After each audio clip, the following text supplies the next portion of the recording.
Hello and welcome. A few days ago I did a video on the Buddha's second sermon where I discussed how one of the Buddha's first argument for non-self, which occurs in the second sermon, this is the supposed second sermon that he gave, at least traditionally is believed to be the second sermon that he gave after attaining enlightenment. The Buddha put out his theory, his argument for non-self for the first time. And in a video again a few days ago I discussed the first argument he gave for non-self, which turned on this issue of control. Now I'm not going to go over that argument again. I'll leave a link to that video down below in case you haven't seen it.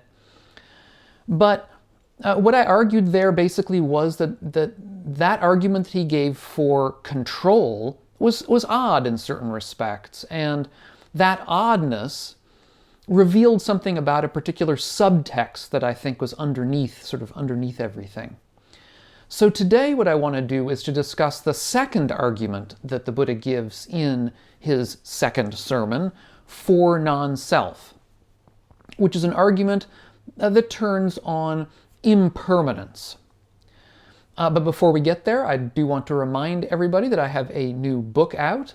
I will leave a link to it down below, and you can see it up here on the screen. It's a book that describes an early poem that gives a very complete idea of the path out, a path that really is a benefit to all people, including non-monastics. I would say specifically non-monastics, because this is quite a broad path that has lessons for everybody. And if you're new to this channel of mine and interested in living a wiser and a kinder and a calmer life, as I think most of us are, consider subscribing to the channel and click the bell down below if you want to receive notifications when I come out with new videos. Now on to the second sermon, this second argument. Oftentimes the Buddha will argue for non-self through the idea of impermanence. The idea being that since we notice that all things are impermanent, there can't be any sort of permanent self. I think that's a pretty standard argument. However, the particular example of this argument that the Buddha presents in the second sermon has its own oddities. As I mentioned the first argument was odd. The second one that he gives is also odd in particular respects that I want to get into in today's video. I think to help highlight that oddity, I want to first look at another argument that the Buddha gives for the same conclusion. In other words, in a different sutta, presumably one that the Buddha gave at some later time in his teaching career, he gives a slightly different argument for non-self using impermanence. Okay, so in other words, he's arguing for the same thing in the second sermon and what I'm just going to be discussing. That is to say, he's arguing for non-self, and he's using impermanence in both places. But anyway, let's look at this later argument that the Buddha gives. He says, if anybody says, I consciousness is self, that's not tenable. The arising and vanishing of I consciousness is evident, so it would follow that one's self arises and vanishes. That's why it's not tenable to claim that I consciousness is self. So here we see a sort of a very standard and easy to digest argument for non-self. That is to say, a self is supposed to be something that persists through time. The self is what joins you today to you that existed 10 years ago, and to the you that will hopefully exist 10 years from now. It's this same identical sort of thing that persists over a span of time. And as the Buddha says, if that's what we mean by self, which is ordinarily what we do mean by self, well, I consciousness, that is to say, the consciousness that we get, the awareness that we get through visual perception, can't be that thing, because this awareness is changing moment to moment. Sometimes it's here, sometimes it's gone. So for example, we'll be aware of something in our visual field, We'll see something, let's say, and then we'll be caught by a sound, and then awareness goes to the sound. So in other words, we'll have ear consciousness for a time. And then maybe we'll have a thought. So we'll have mental consciousness for a time. So these consciousnesses are always coming and going for the Buddha. That's how he understands them. And so they're impermanent. As a result, they cannot be the self. And the Buddha goes through all of our daily experiences, all of our ordinary experiences, indeed all of our experiences of any kind. He goes through them one by one, basically, and shows how they're impermanent. And so they can't serve as a self, because a self is supposed to be something that persists through years and years, right? I think this is an easy argument to understand. It's straightforward, it's direct, it's the kind of argument that oftentimes people like me will use to explain what the Buddha has to say about non-self. In the second sermon, however, the Buddha's argument for non-self is somewhat different. Now, let's recall that this second sermon was supposed to be the first time that the Buddha originated, that he discussed, he mentioned this view of his about non-self to anybody. So before the second sermon, at least traditionally, nobody had an idea of non-self. This was something that the Buddha really originated. Indeed, in scholarly terms, the Buddha's argument for non-self is one of the things that's really very distinctive about Buddhism, that none of the other views of his day seem to have put forward. So it's something that seems to have been original to him. So we have to put ourselves at that place at the second sermon and think that this would have been totally new. We would have never heard about it from anybody. Indeed, nobody would have heard about it. So when the Buddha first discussed this with his first 5 disciples, that is to say, his 5 companions who had sort of been meditative companions of his for a long time, that he had left and then come back to, now he's putting this forward to them. And what does he say in the second sermon? Well, let's take one passage here where he discusses form. Form is a technical term that's used in early Buddhism for the self, that is to say, not for the self, but for the body, the physical body. I mean, that's at least one way to understand it. And so, what does the Buddha say? He says, "Is form permanent or impermanent?" And the disciples respond, "Impermanent, sir." "But if it's impermanent, is it suffering or happiness?" "Suffering, sir." "But if it's impermanent, suffering, and perishable, is it fit to be regarded thus? This is mine. I am this. This is myself." "No, sir," say the disciples. So the key move in the Buddha's argument here for non-self in his second sermon goes through suffering or unsatisfactoriness, which is another word we can use to translate the word dukkha, which is the Pali word used in this context.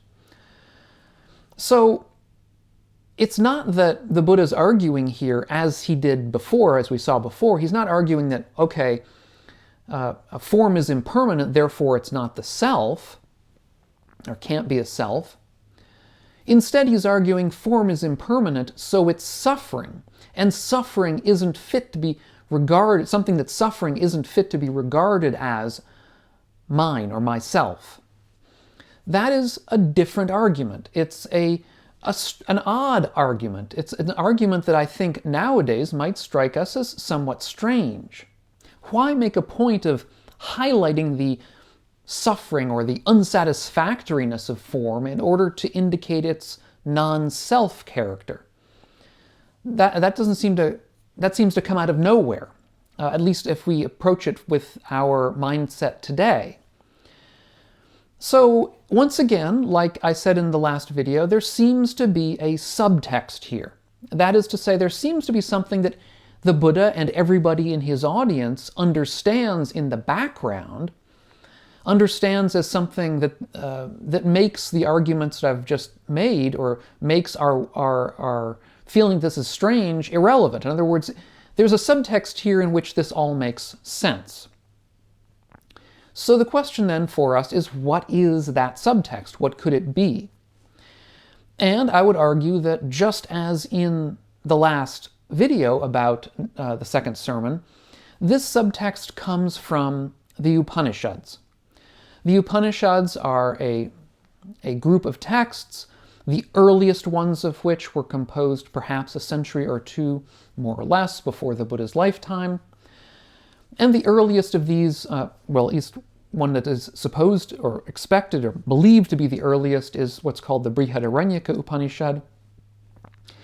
And once again, it looks as though the Buddha is essentially responding to a worldview that we find in places such as the Bṛhadāraṇyaka Upaniṣad. And in that text, in that Upanishad, we find that its knowledge of the self, this internal Atman, this internal self, that reveals the whole world.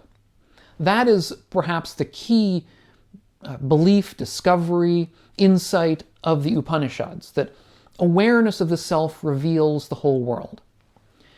And that is indeed our route to liberation within the Upanishads, that it's deep knowledge of the self that helps us to understand all of reality.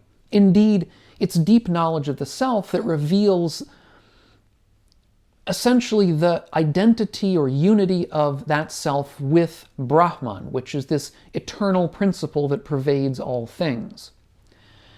And this is something that we can get to know by this kind of self-investigation.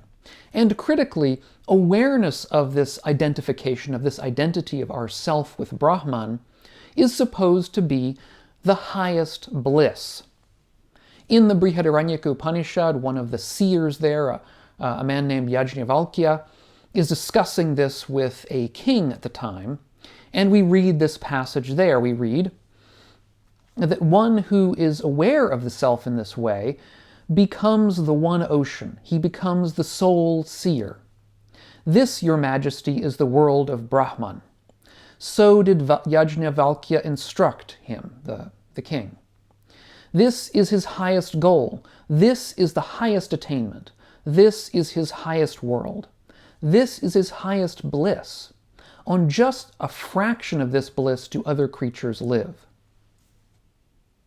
So the essence of this Brahman we read in the Bṛhadāraṇyaka Upaniṣad, the essence of this Brahman is bliss. That is, well, this idea of the essence of Brahman being bliss comes down to us today in, let's say, Hindu philosophy, where we hear about what's called Satchit Ananda. Satchit Ananda is the being, consciousness, and bliss that are supposed to be the sort of three characteristics of Brahman, of this sort of universal principle. So it's in becoming aware of this universal principle that we reach this kind of highest bliss. So this is essentially what I think to be the Buddha's subtext here in the second argument of the second sermon. That is, that what we're looking for in the self, what we're looking for with a self, is something that's going to be essentially blissful, that's going to bring us bliss when we become aware of it. But when we look around, in particular in this example that I read earlier, when we look at form, that is the physical body, we don't find this kind of bliss. What we find is unsatisfactoriness. We find something that is subject to aging, that is subject to corruption in various ways, subject to injury. It's not perfect, that is unsatisfactory, that is suffering.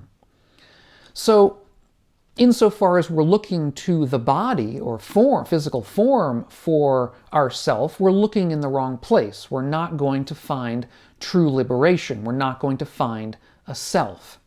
And then the Buddha goes through all of the aspects of our experience in the same way, and says that and shows that none of them will indeed satisfy this kind of Upanishadic ideal of something that's going to bring us bliss.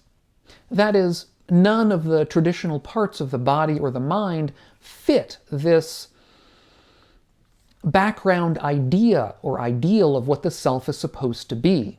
So, in other words, the Buddha is discussing this idea of non-self for the first time with an audience of people who know the Upanishads. They know what the self is supposed to be given this Upanishadic background. And the Buddha is saying, look, the self isn't, or what we see as our body, what we see as our minds doesn't fit this kind of program.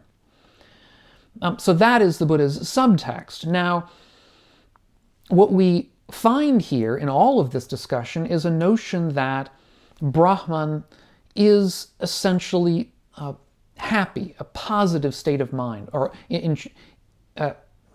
is itself blissful, and that it can inculcate, it can bring into us positive states of mind. And I think that's behind the curtains here when the Buddha discusses what are called the Brahma-viharas in Buddhism. The Brahma-viharas are four very healthy states of emotion: kindness, compassion, sympathetic joy, and equanimity are the four. The first one, what I've called kindness, also is often called loving kindness. And these are practiced all the time. They're one of the best and most transformative practices, I think, in all of Buddhism. And the Buddha's promotion of them is indeed supposed to be an echo of this Brahminic ideal that Brahman is the place of bliss. So if we are going to practice these healthy emotions of kindness and compassion and so on, those are going to bring us to some inkling of Brahman, some inkling of this Upanishadic ideal, at least as far as you can get from within a Buddhist understanding of the world.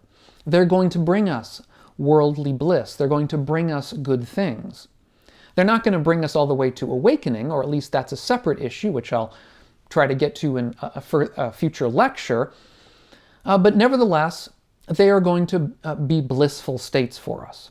And if you want to know more about the Brahma-viharas, I have 4 videos about them, a playlist about them, and I will put a link to that playlist up here on the screen if you haven't seen it, or if you'd like to see it again. If you're getting something out of these videos of mine, consider taking a look over at my Patreon page and helping out the channel. I couldn't do it without all of my very kind patrons over on Patreon. Thanks so much, and we'll catch you on the next one. And meanwhile, all of you, be well.